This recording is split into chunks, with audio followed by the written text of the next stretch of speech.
कक्षा 6 से बीएससी तक की भौतिक विज्ञान, गणित और विविध प्रतियोगी परीक्षाओं हेतु रीजनिंग एवं गणित की कक्षाएं निःशुल्क प्राप्त करें। इन कक्षाएं निःशुल्क वीडियो देखें और पढ़ें अर्जुन स्टडी चैनल के द्वारा।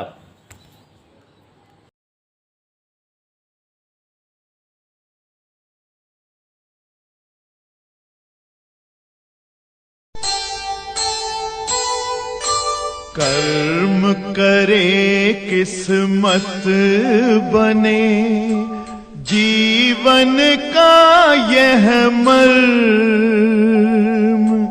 प्राणी तेरे हाथ में, तेरा अपना कर्म, तेरा अपना।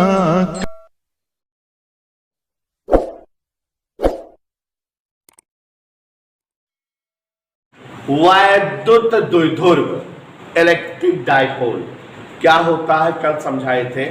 समान परिमाण माने 10 कूलाम और 10 कूलाम, किंतु विपरीत प्रकृति के दो आवेश माने अगर हम दाहिने हाथ में 10 कूलाम का आवेश ले लें और बाएं हाथ में भी 10 कूलाम का आवेश ले लें, लेकिन एक प्लस वाला ले और एक माइनस वाला, और दोनों आवेश को बहुत नजदीक रख दें। समान परिमाण किंतु विपरीत प्रकृति के दो आवेश यदि अल्प दूरी पर स्थित होते हैं तो यही समायोजन, यही प्रबंध वैद्युत द्विध्रुव इलेक्ट्रिक डाइपोल कहलाता है। कल की क्लास में आपको समझाए थे बेटा, इलेक्ट्रिक डाइपोल वैद्युत द्विध्रुव। वैद्युत माने आवेश, द्वि माने दो, ध्रुव माने किनारे, माने दो आवेशी किनारों का प्रबंध, या एक ऐसी आकृति जिसके किनारे किनारे पर दो आवेश होते हो। तो दो आवेशी किनारों का प्रबंध या दो आवेशी किनारों से युक्त आकृति वैद्युत द्विध्रुव होती है। परिभाषा समझा दोगे, समान परिमाण किंतु विपरीत प्रकृति के दो आवेश यदि अल्प दूरी पर होते हैं तो यही संरचना, यही रचना वैद्युत द्विध्रुव कहलाती है। कल की क्लास में समझाए थे हम लोग कि वैद्युत द्विध्रुव के जो दोनों आवेश हैं उनको मिलाने वाली रेखा द्विध्रुव की अक्ष कहलाती है। माने पहला आवेश और ये दूसरा आवेश, दोनों को जोड़ने वाली रेखा द्विध्रुव की अक्ष कहलाती है।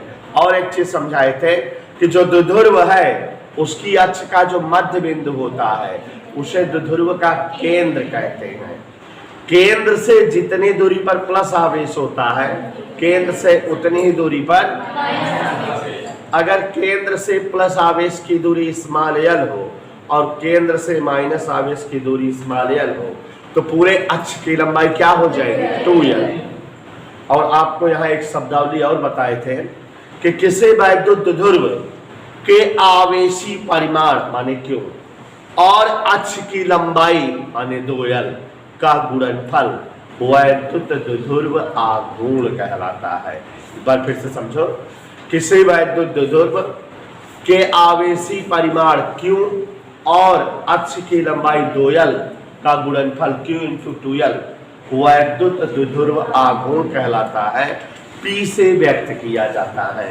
वैद्युत द्विध्रुव आघूर्ण P बराबर q × 2l, मात्रक था कूलाम मीटर और विमीशु तथायम 0 L1 T1 A1।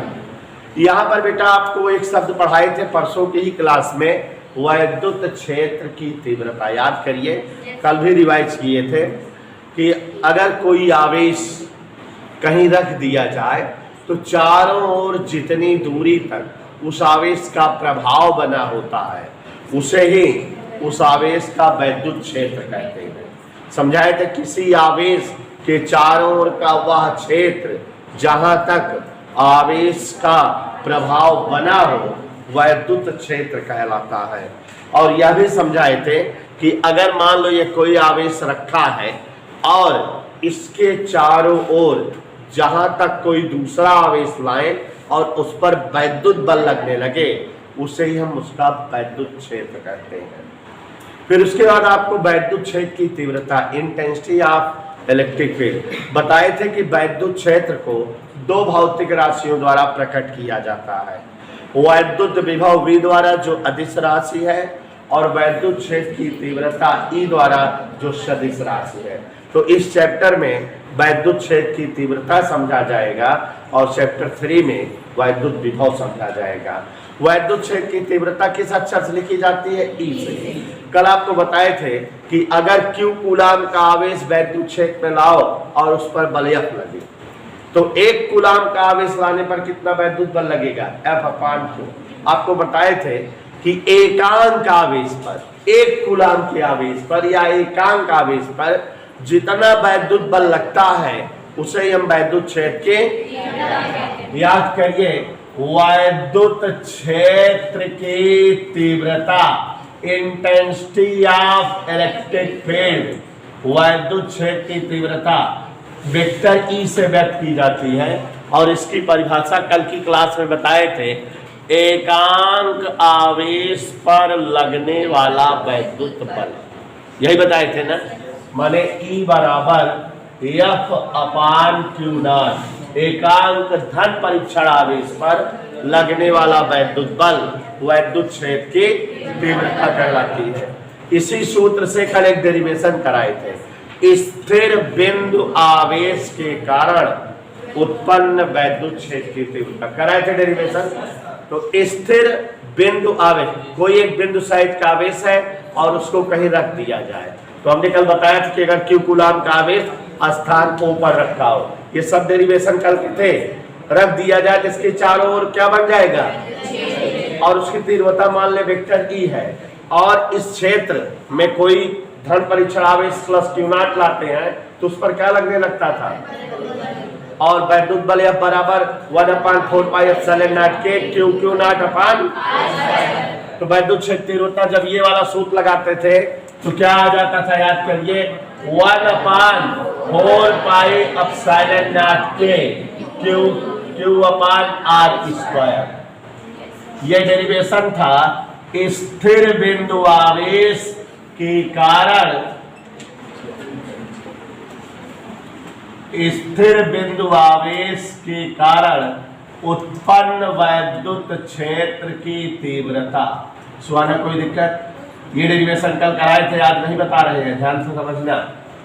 देखिए जरा, आप सभी लोग याद रखिए हमेशा के लिए, कल हमने डेरिवेशन के बाद आपको समझाया था कि जीवन भर याद रखिए वैद्युत क्षेत्र की तीव्रता का। जो बच्चे नए आज से आए हैं वो इसको थोड़ा रख लेंगे, फिर कभी समय मिलेगा इस चैप्टर दोहराने का पीछे वाला तो क्लियर हो जाएगा। अभी यहाँ से आज से समझना शुरू करो। वैद्युत क्षेत्र की तीव्रता E बराबर F/Q0, हमेशा याद रखिए कि इसी आवेश पर लगने वाले वैद्युत बल और धन परीक्षण आवेश का अनुपात वैद्युत क्षेत्र की तीव्रता कहलाती है। या सुस्मी, एकांक धन परीक्षण आवेश पर लगने वाला वैद्युत बल वैद्युत क्षेत्र की। सत्यम कुरैशी, ये क्या है? ये है स्थिर बिंदु आवेश के कारण उत्पन्न वैद्युत क्षेत्र की तीव्रता का सूत्र, जिससे कल डेरिवेशन हुआ है। अब याद रखिए कि कहीं कोई आवेश स्थिर होगा और बिंदु साइज का होगा तो उसके कारण कितना तीव्रता बनेगी, 1/4πε0। इधर क्लियर? कल हमने हेडिंग डलवाया था वैद्युत द्विध्रुव के कारण उत्पन्न वैद्युत क्षेत्र की तीव्रता, और बच्चों बताए थे कि ये 6 नंबर का डेरिवेशन कंटिन्यूअस हर साल कभी अच्छी का कभी निरक्षी का पूछा जाता है। तो कल वाली हेडिंग महवेश के कहने पर फिर लिख दे रहा हूं। देखिए जरा, सभी लोग आज से यहीं से समझेंगे, वैद्युत द्विध्रुव के कारण उत्पन्न, कोई आवाज नहीं निकालेगा, वैद्युत क्षेत्र की तीव्रता, धीरे धीरे समझना है, मस्त। सुंदरम हेडिंग पढ़ो, क्या लिखा है, वैद्युत द्विध्रुव के कारण उत्पन्न वैद्युत क्षेत्र की। तो पहले वैद्युत द्विध्रुव बनाए। वैद्युत द्विध्रुव माने अभी बताए समान परिमाण किंतु विपरीत प्रकृति के दो आवेश यदि अल्प दूरी पर हो तो वही रचना क्या होती है। तो पहले आपके सामने वैद्युत द्विध्रुव बना रहे हैं। मान लेते हैं ये स्थान A है और इस स्थान पर माइनस क्यू कूलाम का एक आवेश रखा हुआ है। मतलब एक आवेश है, बिंदु आवेश क्यू कूलाम का है, उसकी प्रकृति ऋणात्मक है, स्थान ए पर रख दिए, कोई दिक्कत। इस आवेश के बहुत नजदीक एकदम पास में एक दूसरा आवेश इतने ही परिमाण का, माने क्यू कूलाम का, लेकिन वो प्लस प्रकृति का, स्थान बी पर रख दिया गया। गौर से देखिए, चित्र समझ में आए इसलिए थोड़ा दूर दिखा रहे हैं, बाकी ये दोनों एकदम बगल बगल रखने चाहिए, ठीक है। लेकिन अगर बगल बगल रखेंगे तो चित्र क्लियर नहीं रहेगा। तो महवेश, ये कितना आवेश है? Minus Q coulomb. ये कितना आवेश है? दोनों कैसे हुए? समान परिमाण हुए, क्योंकि अब विपरीत प्रकृति के हुए, परस्पर पास पास रखे हैं, अल्प दूरी पर रखे, तो इसलिए रचना वैद्युत द्विध्रुव हुई कि नहीं? और दोनों आवेशों को मिलाने वाली रेखा ये ए बी द्विध्रुव की अक्ष होगी, और इसका मध्यबिंदु द्विध्रुव का केंद्र से प्लस वाला आवेश यल दूरी पर होता है, याद रखिएगा, और केंद्र से माइनस वाला आवेश भी यल दूरी पर होता है। ये वैद्युत द्विध्रुव प्रभाकर दिख रहा है, कोई वैद्युत द्विध्रुव है, और ये वैद्युत द्विध्रुव माइनस क्यू और प्लस क्यू आवेशों से मिलकर बना है, माइनस क्यू और प्लस क्यू आवेशों से मिलकर बना है। यहाँ पर इन दोनों आवेशों के बीच की दूरी यल और यहाँ भी यल है।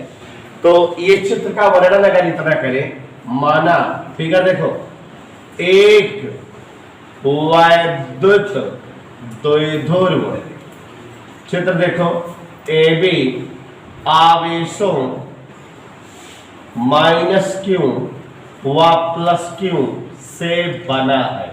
इतना ध्यान दिया? कोई दिक्कत? कोई एक जो है वैद्युत द्विध्रुव है, कौन कौन आवेश से मिलकर बना है? अक्ष ए बी की लंबाई चित्र देख के बताओ, यल इधर यल इधर। वैद्युत द्विध्रुव आघूर्ण क्या होगा? वैद्युत द्विध्रुव आघूर्ण परिभाषा बताए हैं, P बराबर आवेशी परिमाण गुणे अक्ष की लंबाई Q इंटू 2L। यहां तक समझ में आया? अब हम फिर से लौटते हैं हेडिंग के पास। हेडिंग है वैद्युत द्विध्रुव के कारण उत्पन्न वैद्युत क्षेत्र की तीव्रता। इस चैप्टर में वैद्युत द्विध्रुव के कारण तीव्रता निकाली जाएगी, अगले चैप्टर में विभव निकाला जाएगा। तो वैद्युत द्विध्रुव तो आप जानते हो, समान परिमाण और विपरीत प्रकृति के दो आवेश यदि, तो यही रचना द्विध्रुव। तो एक आवेश ले लिए माइनस क्यू कूलाम का, दूसरा का आवेश ले लिए माने समान परिमाण और विपरीत प्रकृति के हैं, दोनों को बहुत पास पास यहाँ और यहाँ रखना चाहिए, लेकिन चित्र अच्छा नहीं लगेगा इसलिए थोड़ा दूर बना के दिखा रहे हैं। और दोनों के बीच की लंबाई कितना है? 2L। तो आवेश गुणे अक्ष की लंबाई द्विध्रुव आघूर्ण हो गया। अब सुंदरम देखो जरा, इस वैद्युत द्विध्रुव में क्या आवेश है? दो। ये वाला आवेश है और ये वाला आवेश है। तो ये आवेश भी तीव्रता बनाएगा, क्योंकि स्थिर बिंदु के कारण तीव्रता बनती है। तो ये आवेश भी तीव्रता बनाएगा, और दोनों आवेश अलग अलग तीव्रता बनाएंगे कि नहीं? दोनों तीव्रताएं, चूंकि तीव्रता वेक्टर राशि है, को वेक्टर विधि से जोड़ दो तो इस द्विध्रुव के कारण परिणामी तीव्रता हो जाएगी कि नहीं? तो माने इस हेडिंग को समझाएंगे कैसे? किसी वैद्युत द्विध्रुव जो बना हुआ है के दोनों आवेशों के कारण उत्पन्न तीव्रताओं का वेक्टर योग वैद्युत द्विध्रुव के कारण उत्पन्न परिणामी तीव्रता होती। कल लिखाए भी थे कि किसी वैद्युत द्विध्रुव के प्रत्येक आवेशों के कारण उत्पन्न वैद्युत क्षेत्र की तीव्रताओं का सदिश योग वैद्युत क्षेत्र की तीव्रता होती है। और कई स्थितियों में बताए थे निकाला जाएगा? 3, अक्षीय स्थिति में, निरक्षीय में और बच्चों मोस्टली अक्षीय और निरक्षीय का एग्जाम में पूछता है, तो हम पहले अक्षीय स्थिति का निकाल कर दिखाने जा रहे हैं। अपने अपने आराध्य देवों को मन में नमन कर लीजिए, क्योंकि आज से चैप्टर का वो टॉपिक शुरू हो रहा है जो बोर्ड एग्जाम में जरूर आता है। तो वैद्युत द्विध्रुव के कारण वैद्युत क्षेत्र की तीव्रता निकालने जा रहे हैं, लेकिन कौन सी स्थिति में? अच्छी स्थिति क्या है? जो वैद्युत द्विध्रुव की अक्ष है उस दिशा में जो भी बिंदु होते हैं वह अच्छी स्थिति के बिंदु होते हैं। माने ये जो वैद्युत ध्रुव है इस पर, इसके अक्ष की दिशा में कहीं कोई बिंदु चाहे इधर बना दे और चाहे इस अक्ष की दिशा में कहीं कोई बिंदु इधर बना दे, ये बिंदु कौन से बिंदु होंगे? अच्छे स्थिति बिंदु। और इन बिंदुओं पर तीव्रता हम निकालेंगे। तो मान ले रहे हैं कि द्विध्रुव के अक्ष की दिशा में कहीं कोई बिंदु यम है या पी है, कछु मान ले, ठीक है। तो द्विध्रुव के अक्ष की दिशा में कहीं कोई बिंदु क्या मान ले रहे हैं? यम। तो मान ले रहे हैं द्विध्रुव के अक्ष की दिशा में कोई बिंदु यम है यहां, और ये केंद्र से मान ले रहे हैं आर दूरी पर है। केंद्र से कितनी दूरी पर है? माने ओ से यम तक क्या है? आर। और इसी बिंदु पर हमें तीव्रता पता करनी है, ठीक है। प्लस क्यू आवेश भी यहां तीव्रता बना रहा है, माइनस क्यू आवेश भी यहां तीव्रता बना रहा है। माइनस क्यू आवेश के कारण मान लेते हैं तीव्रता वेक्टर E1 इस साइड, अब प्लस क्यू आवेश के कारण तीव्रता वेक्टर E2। जान लीजिए प्लस आवेश हमेशा बिंदु की ओर तीव्रता बनाता है और माइनस आवेश उल्टा दिशा में। चित्र देखिए जरा, द्विध्रुव में क्या आवेश है? माइनस क्यू और प्लस क्यू और माइनस क्यू के कारण यम पर तीव्रता अलग अलग वेक्टर E1 और वेक्टर E2 है।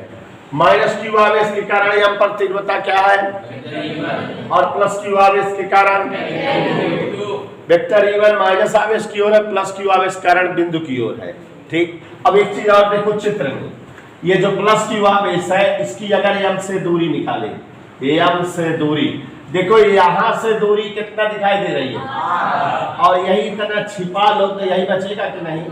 माने आर माइनस एल, ये किसकी दूरी है? बी से एम, बी से एम तक आर माइनस एल, माने माइनस क्यू आवेश की एम तक दूरी है, प्लस क्यू आवेश की एम तक दूरी है। और अगर माइनस क्यू आवेश की एम तक दूरी निकाले यहां से यहां तक, चित्र देखो, यहां से अगर आपको ओ से एम तक आर है, यही तरफ बढ़ जा रही है आर प्लस एल, माने हम यहां लिख दें कि ए से एम तक आर प्लस एल है। चित्र का वर्णन समझो जरा। वैद्युत ध्रुव का नाम बोलो ए बी। ए पर कौन सा आवेश रखा है? बी पर कौन सा आवेश? द्विध्रुव की लंबाई कितना है? द्विध्रुव के केंद्र ओ से कितने दूरी पर बिंदु यम है? यहीं पर तीव्रता निकालनी है। प्लस क्यू आवेश की यम तक दूरी क्या है? और माइनस क्यू आवेश की यम तक दूरी।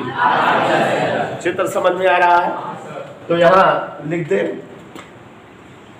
वैद्युत द्विध्रुव, ध्यान से देखना, ए बी के केंद्र से आर दूरी पर अक्षीय स्थिति में स्थित बिंदु यम पर वैद्युत क्षेत्र की तीव्रता प्राप्त करनी है। ये चीज लिख दिए, कोई दिक्कत? क्या लिख दिए जरा बताओ कि वैद्युत ध्रुव जो है उसके केंद्र से आर दूरी पर कहीं कोई बिंदु क्या है? यम, और वहीं पर तीव्रता। अब आप समझ रहे हो कि माइनस क्यू आवेश यहाँ पर तीव्रता कितना बना रहा है? वेक्टर E1, और प्लस क्यू आवेश कितना तीव्रता बना रहा है? दोनों को अलग अलग निकाले और कौन सी विधि से जोड़ दें? वेक्टर विधि से। तो कुल तीव्रता आ जाएगी कि नहीं? और ये दोनों आवेश तीव्रता बनाएंगे तो ये वाला सूत्र से तीव्रता निकालेंगे हम, याद है? तो देखो जरा, माइनस क्यू व प्लस क्यू आवेशों के कारण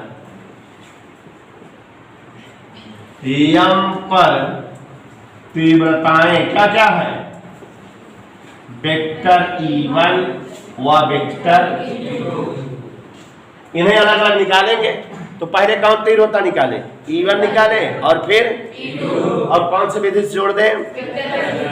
चले? तो देखो जरा, माइनस क्यू आवेश के कारण यम पर उत्पन्न तीव्रता E बराबर E1 बराबर, वेक्टर नहीं लगा रहे हैं, माने परिमाण लिखना है। याद करो ये हेलिकल कराए थे कि अगर कभी कोई आवेश होता है और वो आवेश तीव्रता बनाता है तो किसी आवेश के कारण बनी तीव्रता 1/4πε0 के Q/r², यही होता है ना।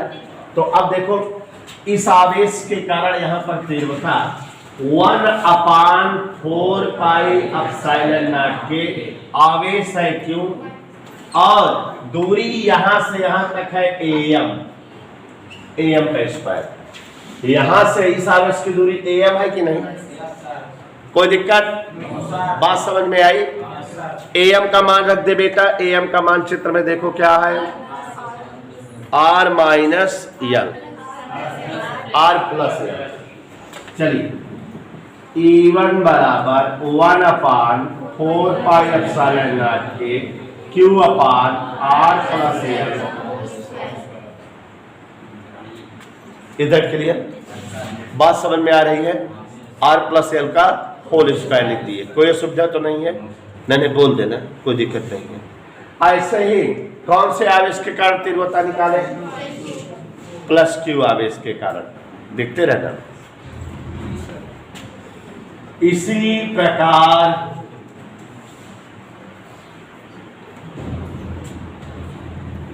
प्लस Q आवेश के कारण तीव्रता E2,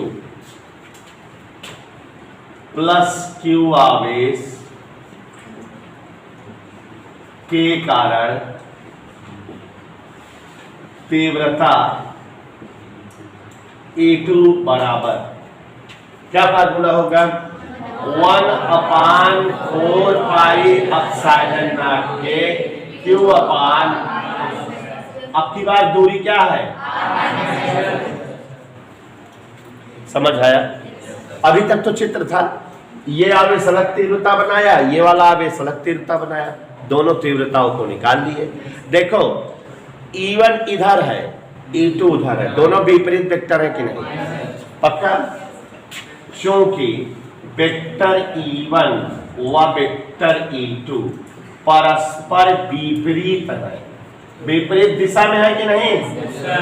और आपको 11th याद आए कि जब दो वेक्टर एक ही दिशा में होते हैं तो उनका परिणामी जुड़ जाता है, लेकिन जब विपरीत दिशा में होते हैं तो परिणामी घट जाता है। तो E1 और E2 का परिणामी निकालेंगे तो घट जाएगा, बड़े वाले में से छोटा वाला कम हो जाएगा। किसमें से कौन कम हो जाएगा? इधर क्लियर? तो इसलिए परिणामी तीव्रता, गौर से देखिएगा, वेक्टर E बराबर बड़े वाले में से छोटा वाला घटाएंगे, E1 का मान ये है और E2 का मान ये है। चित्र में दिखाई दे रहा है कौन बड़ा है? हाँ, जिसका हर कम हो वही बड़ा होगा। अगर हम 10 को 2 से भाग देंगे तो 5 आएगा, 1 से भाग देंगे तो 10 आएगा। तो इसका मतलब जो छोटा हर हो वही बड़ा होगा। तो यहाँ तो r प्लस यल है, लेकिन वहाँ r माइनस है, तो वो हर छोटा माने वो बड़ा है। तो मतलब E2 माइनस E1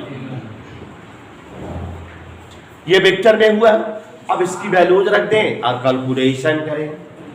तो यहाँ E बराबर E2 का वैल्यू 1/4πε0 के Q/r minus L whole square 1/4πε0 के Q/r प्लस L। मजा आई बराबर? कछु कामन है, लेने का मन मैथ लगेगी। देवेश मन लगा समझो, हंसो नहीं। 1/4πε0 के Q कामन। जो बच्चे ब्रेकेट में हमसे पूछते रहना 1/r minus L 1/r plus L। 6 number का डेरिवेशन है भाइयों। 1/4πε0 के Q भिन्न का घटाना है, लघुत्तम है, तो ये दोनों लघुत्तम आ गए, r minus L whole square r plus L whole square. भिन्न के घटाने का सिस्टम होता है अभिषेक यादव, हर से हर को भाग दो, जो आए अंश में गुणा करो, तो r माइनस एल वाला टर्म कट जाएगा, r प्लस एल, ऐसे ये कट जाएगा। कोई डाउट किसी को? ब्रेकेट तोड़े, भगवान नाम लेते रहना।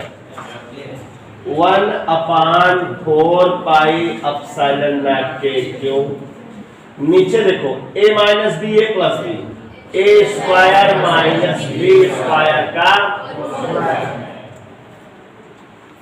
कोई दिक्कत सुना?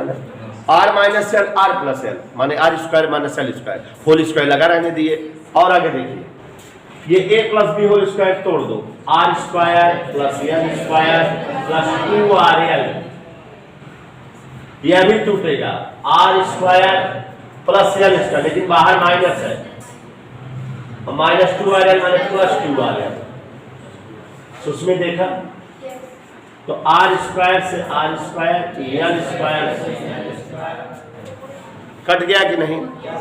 जो बचेगा आगे लिख दें, देख के बताओ क्या क्या बचा।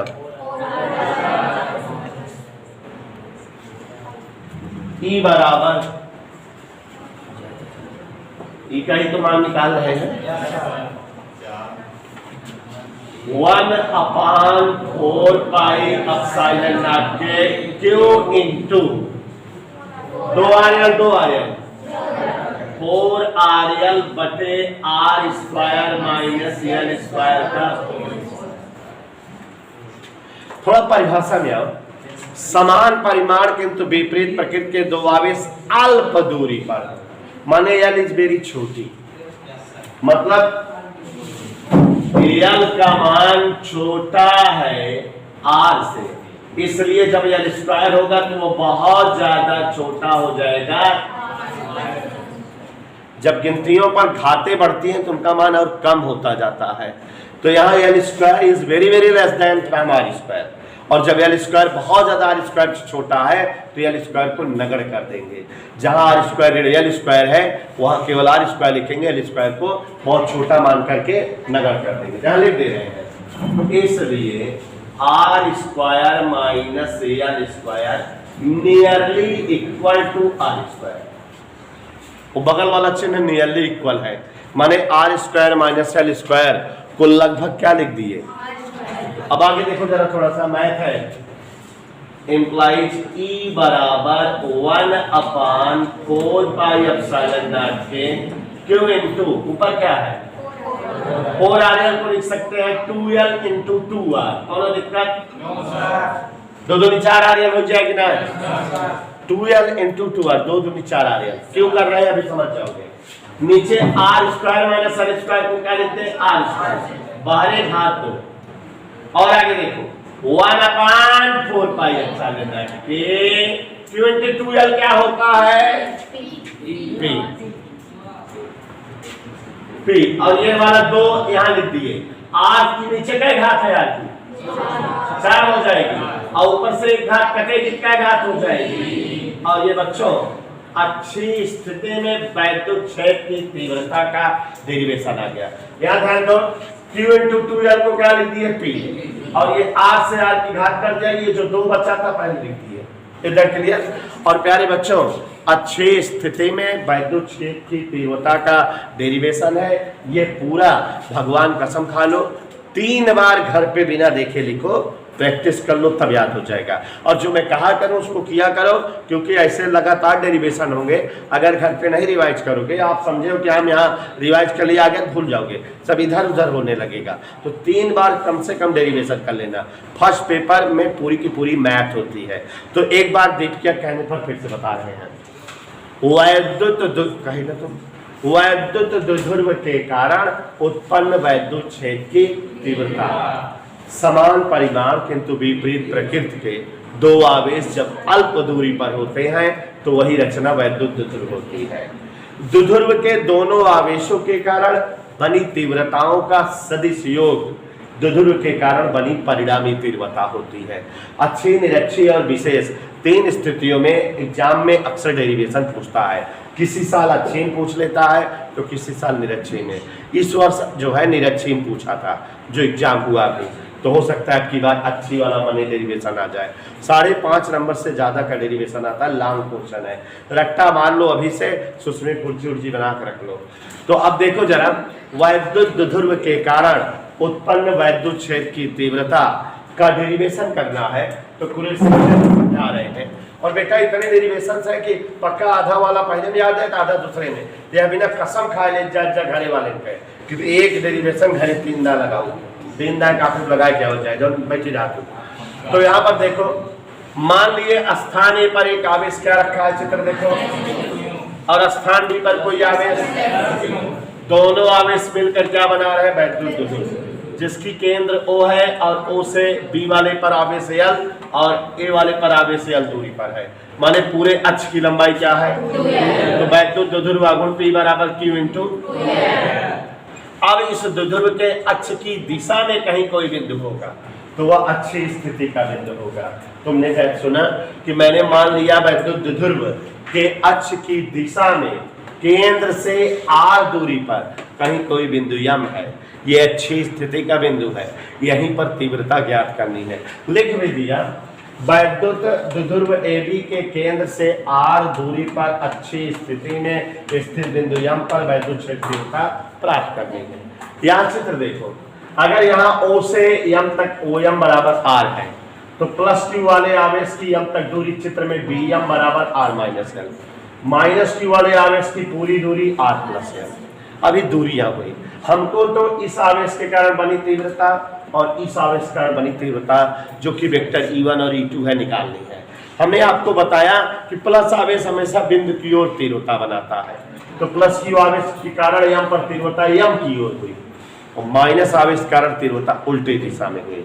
तो अब जैसा कि जान रहे हो पुनेसा, माइनस Q आवेश के कारण M पर तीव्रता निकाल रहे हैं, तो E1 बराबर 1/4 पाई एप्सिलॉन नॉट के आवेश बटा दूरी का स्क्वायर, ये सूत्र डिराइव हुआ है किसी आवेश के कारण तीव्रता निकालने का। तो जैसा कि जान रहे हैं माइनस Q के कारण M पर तीव्रता निकाले, E1 बराबर 1/4 पाई एप्सिलॉन नॉट के Q upon AM square. AM की वैल्यू क्या है, R प्लस L, था दिए E1 आ गया। ऐसे ही प्लस Q आवेश के कारण तीव्रता E2 निकाले, ये समीकरण 2 बन गया।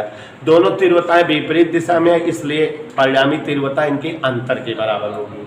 तो वेक्टर E बराबर E2 माइनस E1, ज्यादा में से कम को घटाए, डिपोजिट वैल्यू रख दिए, डिपोजिट कॉमन ले लिए, 1/4 पाई एप्सिलॉन नॉट के Q कॉमन। यहाँ से भिन्न का घटाना मैथ वाले बच्चे तो मस्त समझ रहे होंगे, 1/r minus L whole square 1/r plus whole square. इसको समझ लो बेटा, जो निरक्षी वाला है इसका जस्ट डबल है, इससे लंबे दूरी में आएगा और कठिन भी है, उसमें वेक्टर एनालिसिस भी लगती है।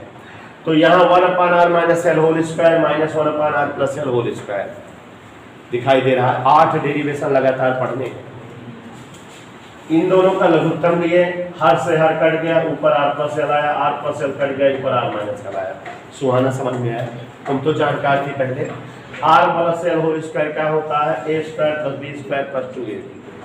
R minus L whole square R square plus L square minus 2RL, बहरे माइनस आज सबके चिन्ह बदल के लिखिए।